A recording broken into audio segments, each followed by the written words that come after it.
former President Fidel V. Ramos, Excellencies of the Diplomatic Corps, the members of the Magsaysay family, Chairman Aurelio Montinola III, and the members of the Board of Trustees of the Ramon Magsaysay Award Foundation, Ms. Susan Afan, President of the Ramon Magsaysay Award Foundation, the 2021 Ramon Magsaysay Awardees, and the past awardees, my fellow workers in government, honored guests, ladies and gentlemen. Magandang hapon po sa inyong lahat. Over the course of its 63-year history, the Ramon Magsaysay Awards Foundation has had to cancel its annual ceremonies only thrice.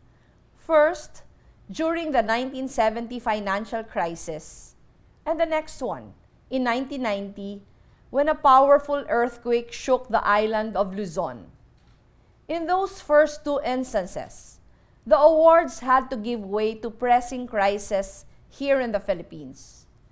The third one was last year, which, as you all know, was a year of great disruption, not only in the country that the RMAF has called home since its inception, but across the entire globe.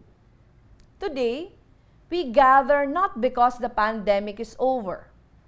Our presence in this virtual space is proof enough that uncertainties remain.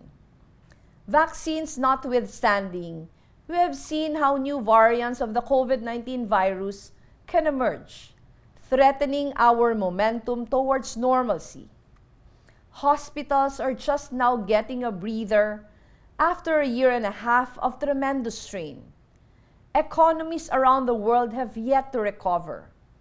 So many have lost their jobs or their entire savings. So many have lost loved ones. So many have died. We resume this annual tradition not necessarily in triumph over a darkness that still lurks, but in recognition of the human spirit that cannot be dimmed despite that darkness, that persists despite adversity, that in the face of suffering or desolation does not turn away or shrink, but rather expands with courage and compassionate resolve. We honor in these ceremonies 4 individuals and an organization that embody the spirit. In 2001, Muhammad Amjad Saqib and a group of friends came together, seeking to put in practice a concept one would consider radical, were it not based on the Islamic tradition of mawakat. The idea that if one has a loaf of bread, half of it rightfully belongs to a person who has none. 2 years later, they opened a kuwat, offering interest-free loans to the people of Pakistan. They have to date served 3 million families and built a sense of trust and communal responsibility among their borrowers. In Bangladesh, Dr. Firdousi Kadri dedicated her life to the laboratory, and her skills as a biochemist became instrumental in developing a more affordable oral cholera vaccine and a typhoid conjugate vaccine. In the years before the pandemic, she led a team that delivered vaccines to Rohingya refugees in Bangladesh, preventing what could have been a mass cholera outbreak in the largest refugee camp in the world. Stephen Munsey, along with his colleagues at Community and Family Services International, has spent the past 4 decades working to help the most vulnerable among us, those uprooted by persecution, armed conflict, disasters, and other exceptionally difficult circumstances. His humanitarian mission continues, building peace and providing assistance to refugees in some of the most challenging environments in Southeast Asia, including Marawi, where I myself stood witness to how the effects of war can linger long after the last rifle has been put away. The Ramon Magsaysay Award for Emergent Leadership has traditionally been given to individuals. Watchdog is the first organization to be granted the award in this field, and rightfully so. For the past decade, Watchdog has been shifting the media landscape in Indonesia through fearless, people-oriented, and digitally resonant investigative journalism. At a time when narratives have become malleable, often to serve powerful interests, it takes leadership to dig for the truth and present it in a way that elevates public discourse. Our final awardee story is one that is very close to my heart. Roberto Balyon, Kadodoy, to those who know him, is a fisherman whose efforts resuscitated the ailing seas in his province of Zamboanga, Sibugay. When unsustainable practices led to dwindling catch, he pulled his community together to plant mangroves, achieving a delicate, compassionate balance in an ecosystem that has been a life source for generations of fisherfolk. Kadodoy then expanded his efforts to neighboring municipalities, planting hundreds of hectares of mangrove forests and improving the quality of life for many in the entire province. When poverty strips people of their ability to take hold of their own destiny, when disease threatens those who have already lost so much to prejudice and inequality, when conflict tears people from their homes, their culture, their hope and memory, when silence and lies shrink the space for important stories to be told, when even the seas cry out for reprieve from the insatiable drive to extract and consume, we look to people such as the 2021 Ramon Magsaysay Awardees and their fellows from across the decades as examples of how humanity ought to respond. We look to them now in the face of ongoing crisis and in anticipation of those yet to come. The world is still reeling from a pandemic that has exposed entrenched injustices in many of our systems. The pursuit of a better normal in its midst requires us to take stock, to ask ourselves whether the way we live, the way we see our fellow human beings, the way we dream, will yield the future that we want for coming generations. As the novelist Arundhati Roy said early in the pandemic, and I quote, "Historically, pandemics have forced humans to break with the past and imagine their world anew. This one is no different.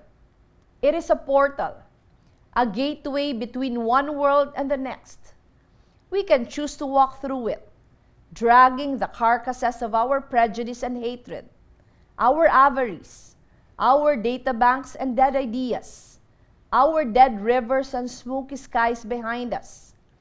Or we can walk through lightly, with little luggage, ready to imagine another world." Close quote. And so we ask now, what is this future we are tasked to imagine? Examining the lives of our awardees, we find powerful clues. It is a future where, as the Mawaka teaches, loaves of bread are treated not as leverage to move ahead of others, but as levers that can pull them up. Where the yields of human knowledge are not stockpiled to save only those who can afford it, but are shared with all. Where those who have lost their homes to war cannot only expect shelter, but are welcomed and shown pathways to their dreams. Where the truth does not need to be dug up and sorted from the debris of disinformation, but is treated as the very baseline of communications. Where we see ourselves not as overseers free to exploit the resources of the planet, but as one nexus among many in an intricate and interdependent web of life. It is a future where rights and freedom and fairness and dignity are upheld, not only when convenient, but as a matter of human survival. A future where empathy is the default, where every child grows up valuing every other human being, knowing that to devalue another, to hurt another, means to hurt ourselves. This is the lesson of the pandemic. we need to build a future of true and radical solidarity. Reflecting on these thoughts, I now ask, is this not the future that government should be dedicated to building? This future where private individuals and organizations need not fill the gaps in the system with their compassion because the system itself is compassionate. For too long, service has been treated as taglines at worst and as acts of charity at best. When people are in dire need, it is supposed to be the structures of society that address these needs, and not some benevolent leader handing down projects and programs as a lord of the manor does to his servants. Inclusiveness should not be a matter of charity. It is the very rationale of governance. And this revelation can only be put into practice if those who govern truly understand the meaning of solidarity, walking in the slippers of the people, not for show, but for real, feeling their despair, carrying their burdens as their own. Only then can the structures blurred by patronage be seen with moral clarity and be reformed, reoriented, or even dismantled to give way to a society animated by radical solidarity.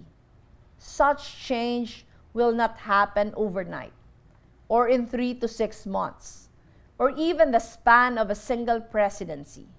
It might take lifetimes. But much like Kadodoy's mangrove forests, we need to start walking into the brackish waters, bending our backs, and planting, seedling by seedling, until the sea itself notices. This is what it takes to build a future. Thank you. Again, congratulations to our awardees and to the Ramon Magsaysay Award Foundation for their tireless efforts to recognize the greatness of the human spirit.